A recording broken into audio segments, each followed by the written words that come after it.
മലബാറിലെ വികസന അസമത്വങ്ങൾ ചർച്ച ചെയ്യാൻ തൃണമൂൽ കോൺഗ്രസ് സെമിനാർ നടത്തും. ഓഗസ്റ്റ് 3 വണ്ടൂരിലാണ് സെമിനാർ സംഘടിപ്പിക്കുകയെന്ന് തൃണമൂൽ കോൺഗ്രസ് സംസ്ഥാന കൺവീനർ PV അൻവർ അറിയിച്ചു. വൈകിട്ട് 5 സിയന്ന ഓഡിറ്റോറിയത്തിലാണ് പരിപാടി. നിലമ്പൂർ, വണ്ടൂർ, ഏറനാട് നിയമസഭാ മണ്ഡലങ്ങളിൽ നിന്നുള്ള തിരഞ്ഞെടുത്ത പ്രതിനിധികൾ സെമിനാറിൽ പങ്കെടുക്കും. മലബാറിലെ ഓരോ ജില്ലകളും നേരിടുന്ന പ്രതിസന്ധികളും പ്രശ്നങ്ങളും വിശദമായി ചർച്ച ചെയ്യും. ഈ സെമിനാർ മറ്റു നിയമസഭാ മണ്ഡലങ്ങളിലേക്കും വ്യാപിപ്പിക്കാൻ ഉദ്ദേശിക്കുന്നതായി അൻവർ വ്യക്തമാക്കി. ഇന്നും സർക്കാർ ജോലികൾ നമ്മൾ പരിശോധിച്ച് നോക്കിയാൽ നമുക്ക് കാണാൻ കഴിയും, മലബാറിന്റെ റെപ്രസെന്റേഷൻ എന്ന് പറയുന്നത് ഇപ്പൊ ഏകദേശം 20% എത്തിയിട്ടുണ്ട്. 3-4 തലമുറകൾ കൈമാറി മാറിയതിന് ശേഷമുള്ളതാണ്. അപ്പൊ ഈ ഒരു പാർഷ്യാലിറ്റി അവിടെ നിലനിൽക്കുകയാണ്. ഈ പാർഷ്യാലിറ്റി കോമ്പൻസേറ്റ് ചെയ്യപ്പെടേണ്ടത് തന്നെയാണ്. അത് കോമ്പൻസേറ്റ് ചെയ്യാനുള്ള ഒരു നടപടിയും ഇതുവരെ ഗവൺമെന്റിന്റെ ഭാഗത്തുണ്ടായിട്ടില്ല. അപ്പൊ ജില്ലകൾ വിഭജിക്കുന്നതോടൊപ്പം ഞങ്ങൾ ഉയർത്തുന്ന പ്രധാന വിഷയം എന്ന് പറയുന്നത് മലബാറിന് സർക്കാർ സേവനങ്ങളിൽ സ്പെഷ്യൽ റിസർവേഷൻ വേണം.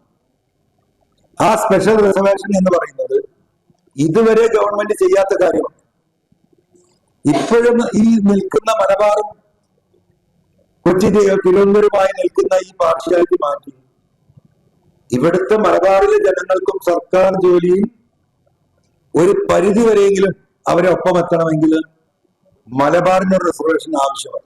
തുടർന്ന് PV അൻവറിന്റെ നേതൃത്വത്തിൽ മലപ്പുറം, കോഴിക്കോട്, കണ്ണൂർ, പാലക്കാട്, വയനാട്, കാസർഗോഡ് ജില്ലകളിലൂടെ മലബാർ ജില്ലാ വിഭജന വികസനയാത്ര നടത്തും.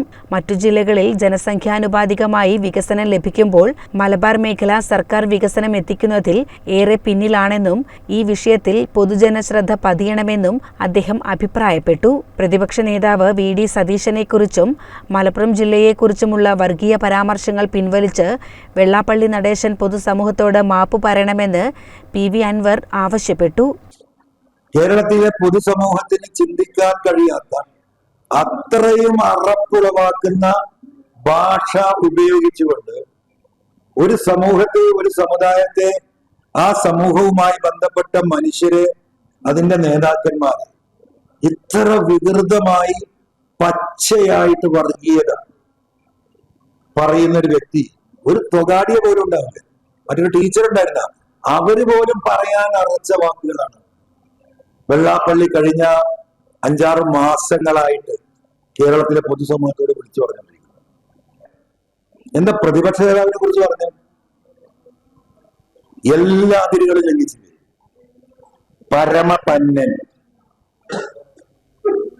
കേരളത്തിലെ ഒരു പ്രതിപക്ഷ നേതാവിന് അദ്ദേഹം ചാർത്തി കൊടുത്ത പേര് പരമപന്നൻ അല്ലെ പറഞ്ഞ?